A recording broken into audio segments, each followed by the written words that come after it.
Welcome all of you. Today's module we are going to deal on nutritional requirements and supplementary foods for the preschool children, and today's module we are going to cover what are the nutritional requirements of preschool children, the factors which determines the nutritional needs, and the recommended dietary allowances, and what are the supplementary foods and the suggested supplements for the preschool children. And to introduce, nutrition in children of all ages is instrumental for a healthy development in all areas of living, physical, psychological and social well-being. A diet which is inadequate in nutrient dense foods may result in delayed development, psychomotor delay as well as the behavioral disorders. These are preventable by educating parents and families about basic nutrition. Good nutrition during this age group, especially in childhood, sets the tone and the patterns for lifelong health and awareness. And a well-balanced diet will allow the child to reach his or her full growth potential, perform well in school and maintain their energy level. After going through this module, you will be able to know and explain the nutritional requirements of preschool children, learn the recommended dietary allowances and supplementary foods for preschool children.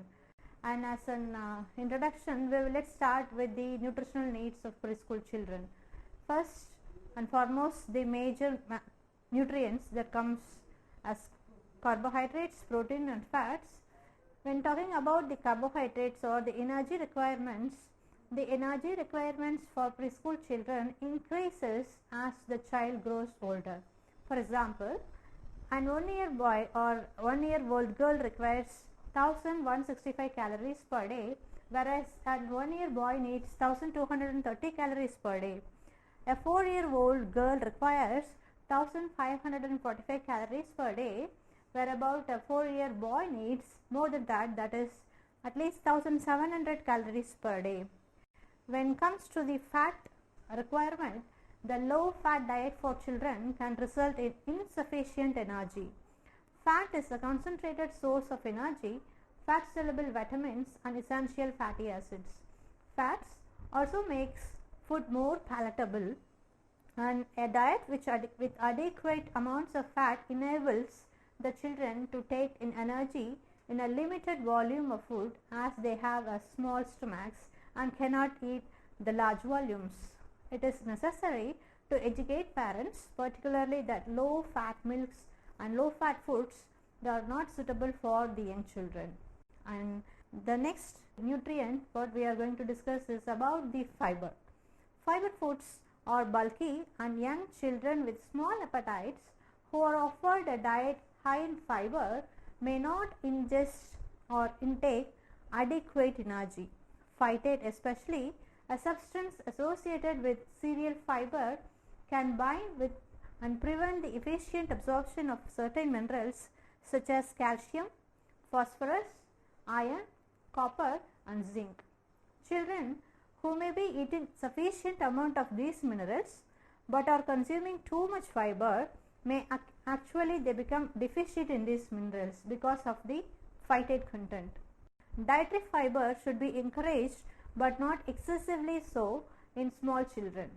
Whole meal bread, whole meal breakfast cereals, pulse vegetables, fruits and vegetables all should be encouraged, particularly as the child gets older. Next we will see about the protein requirement. Protein intake ranges from 14.5 grams to 19.7 grams per day in 4 to 6 year olds. All preschool children should have adequate intake of protein, as they can eat meat, dairy products, eggs, chicken and fish to meet their protein intakes. Next, the major mineral which is on iron. All about iron we are going to talk about. The iron intakes in children have been shown to be low, and many preschool children have been found to be anemic. A study carried out in general practice setting in 1995 found that 36% of 1 year old were anemic, and still till today there is no improvement in the anemic prevalence. Following the introduction of education programs for mothers by primary care professionals 1 year later, it was found that percentage of anemic children had decreased to 24% of 122 children screened in 14 months. Carbohydrates. Carbohydrates are an important source of energy, and starchy foods such as the whole breads and rice should be plentiful in the diet. And the children was pure fruit juices and blackcurrant syrups they can take along with the cereals. These are strong links between, there is a strong link between sugar intake and the incidence of dental caries, and particularly in preschool children. So the sugary drinks or sugary foods should be minimized. To minimize the risks, parents should be encouraged to discontinue the use of feeding bottles after the age of 1 and to encourage the use of feeding cups. Also, frequent consumption of sugary drinks, sweets and snacks should be discouraged, as these influences the child's appetite. Next, we are going to talk about the fluid consumption or the fluid recommendations. Fluid intake is a matter of concern in preschool children. Many authors suggest that children as young as 2 become conditioned to the sweet taste of squash so that they refuse to drink water. Children with high intake of squash may have a diminished appetite, and as a result they miss out on valuable nutrients at meal times. Again, a high intake of squash will affect the children's dentition. And now we are going to talk about the factors that determines the nutritional needs. There are many factors which influences the nutritional needs of a preschool children. That includes growth. During the first 5 years of life, nutritional requirements both of energy and other nutrients are relatively higher than for an adult. A child doubles its weight in the first 6 months of its life. Because of their relatively high energy requirements, young children are much more vulnerable to energy deficiencies than adults. At this period of their lives, malnutrition can affect both physical and eventually the mental development. Next, we are going to talk about on how physical activity influences the nutritional needs of the children. The more active an individual is, the higher is the energy requirement. In rural areas, requirements vary according to the agricultural seasons, and clearance, sowing, weeding and harvest like such activities, and individuals are normally classified as engaging in light, moderate, heavy physical activity according to the lifestyle. Even this is applicable even to the preschool children. And the fourth factors about the infection and rehabilitation. Infections can increase the loss of nitrogen and of certain vitamins and minerals from the body, and energy expenditure. This means that requirements for energy, protein and other nutrients will be increased during the infection and recovery. Appetite is often reduced during infections, and repeated episodes of diarrhea can lead to dehydration and severe malnutrition in an already vulnerable child. In Africa, measles can often be a precursor of severe protein energy malnutrition in children. And so far we have discussed about the factors that influences the nutritional needs of a preschool children. Now we will move on to the recommended dietary allowances or the RDA for Indian preschool children. There are certain general guidelines in arriving at nutrient requirement and dietary allowances for various groups. The nutrient requirement of an individual and the dietary allowances for a group or population are distinctly different. The former depends upon the age, body weight and physiological and metabolical status of an individual, and the latter must be also taken into consideration individual variations within the group. The quality of the diet, effect of cooking and processing and bioavailability of nutrients from the diet matters. The RDA for preschool children is described and depicted in the table, and which is formulated by the ICMR. Bioavailability is the major concern when we are talking about the nutritional needs and recommended dietary allowances. Bioavailability of a given nutrient from a diet, that is the release of nutrient from food, its absorption in the intestine and bioresponse have to be taken into account. It is the level of nutrient that should be present in the diet to meet the requirement. This bioavailability factor is quite important in case of calcium and protein especially, and trace elements like iron and zinc. RDA represents the level of nutrients to be consumed daily to meet all the requirements of most of the individuals in a given population. And there are some factors which influences bioavailability.